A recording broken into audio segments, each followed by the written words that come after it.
Stars, Matt Vanderbo here, and today I'm coming at you with a pop quiz, Hot Shots. Your question of the day is, how many times should you repeat the chorus in a vocal song for TV? Are you ready? Your answer, please. I'll wait.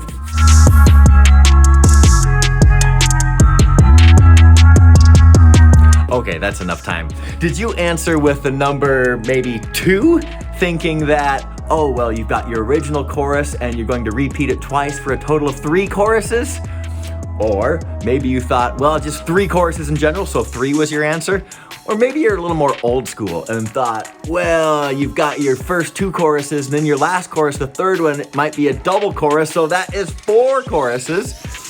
I tell you what, ladies and gentlemen, if you answered with any positive number, you are wrong.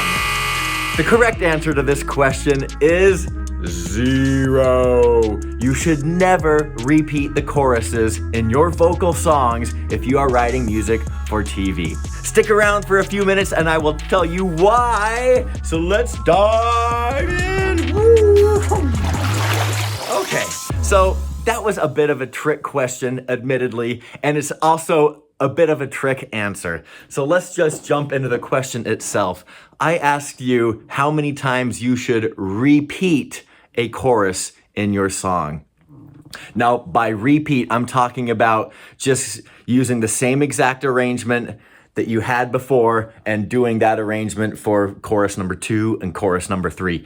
Or worse yet, just copying the entire section in your DAW and pasting everything where chorus 2 is, and then copying that one and pasting here so you've got just a carbon copy of the chorus 3 times in your song. That is never an appropriate strategy when it comes to writing TV music. So the reason that the answer is 0 is because you should never be strictly repeating choruses or any section within your music. You always need to have an original, fresh idea. So I don't mean that you should never repeat the chorus. Yes, a vocal song should have 3 choruses, maybe 2, maybe 4, but somewhere in that 3-ish range. But what we don't want to do is make carbon copies of everything. So every time your chorus comes around, it should be a unique, fresh take on the chorus that the listener didn't hear before. And here's the reason why. Again, like I ask you to do all the time, I want you to put yourself in the shoes of an editor at a TV show. Okay, so you are Mr. and Mrs. Johnny Johnsonette at a TV show, and you have fallen in love with a vocal song and you think it would be perfect for your movie, or maybe you're a music supervisor and you stumble upon this song and you think this is going to be it. Let's hand it off to the editor and see how it works in picture. So that person dumps your music into the show or the movie, and lo and behold, they find out that the chorus that they fell in love with is too busy for their scene. Or maybe it's not busy enough. Maybe it doesn't have enough energy. Or maybe the vocal performance is too sweet sounding. Or maybe it's too angsty sounding. Or maybe there is some part in there that is just conflicting with what's happening on screen. So an instrument doesn't match the setting. There could be any number of things that can go wrong that can make your perfect music not match the scene, even though it was sure to be a slam dunk. So if you've got just one chorus and it's repeated 3 times in your music, if that one chorus fails any number of the metrics that make it a perfect fit, then you have no other options for the editor later, which means essentially your 3-chorus track actually only has 1 chorus option. And if that one thing is a failure, your entire track is a failure. Okay? So what we want to get into the habit of doing is always making sure that each chorus in your song has variation from what came before. And you can add that variation in any number of ways. You can change the drum pattern so it's more or less busy. You can add auxiliary percussion in chorus number 2 that wasn't there in chorus number 1. You can change it from open hi or closed hi-hats to open hi-hats. So now the drums are a little bit more loud and aggressive. You can add a part on the guitar that wasn't there before. You can strip the production back. You can add stuff. You get the idea, hopefully. Just do any number of changes to make sure each chorus is different from the previous one. And one thing we never want to do is just take our vocal performances and copy them over the altered musical arrangements. So you always want to challenge your vocalist to deliver individual choruses for each chorus that goes along, because the energy of your arrangement will dictate their performance. And if you are just taking the performance they did in your all-in section and copying that over, and now you've got the all-in vocal performance where the stripped-down instrumental section is, then the vocal is not going to match the music. So don't let these singers off the hook. Always tell them, give me unique chorus takes on each part that goes through, just so you have variation in the vocal as well as in your music.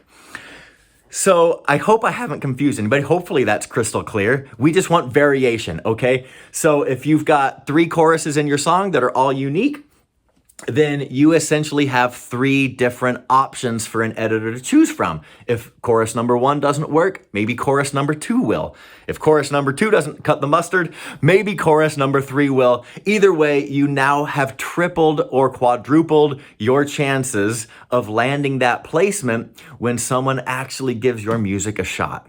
Okay, so let's take a look at a real life example. I did this song with a good friend of mine named Callie. She goes by the artist name Callie J, and there is an extremely high likelihood that you have heard Callie's voice and music on TV at some point in the last 10 years. She is just a phenomenal workhorse, and her music is everywhere. Callie, I love you. You are awesome.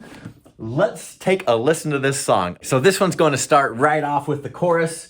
Let's take a listen, chorus right from the jump. Disco out to all the real ones. Disco out to all the real ones. Disco out to all the real ones. Disco out. Yeah. Let's move on now to the second chorus. Disco out to all the real ones. Disco out to all the real ones. And I don't know if it's coming across very good on this video due to my lo-fi setup. I'm just recording the sound coming out of my monitors. But there's clapping in there. There's some different percussion things that are happening that weren't happening before. There's a little lead flute line that is not present in this chorus that was in the first chorus. Let's check out chorus number 3. Disco out to all the real ones. Disco out to all the real ones. Disco. Okay, now that one is even more stripped down yet. Let's go check out chorus number 4. Yes, chorus number 4, ladies and gentlemen. Disco out to all the real ones. And there's not much in this one. It's her vocal and some ambient stuff. Disco out to all the... So they get progressively more stripped back as I go. And then bonus at the end, chorus number 5. Yes, chorus number 5. Callie sings her part rather than raps it. Here it is.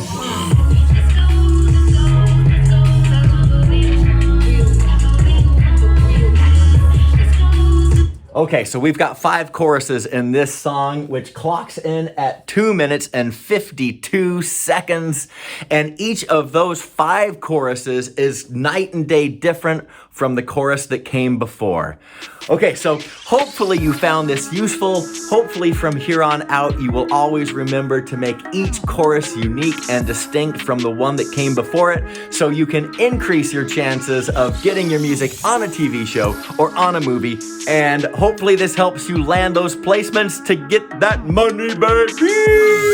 Yeah, I'm out here stopping traffic. I drop it like it's a habit. If my favorite song come on, I might pop it up on a handstand. Something good about to happen. So ghetto and yet so classic. You get lost in all the noise.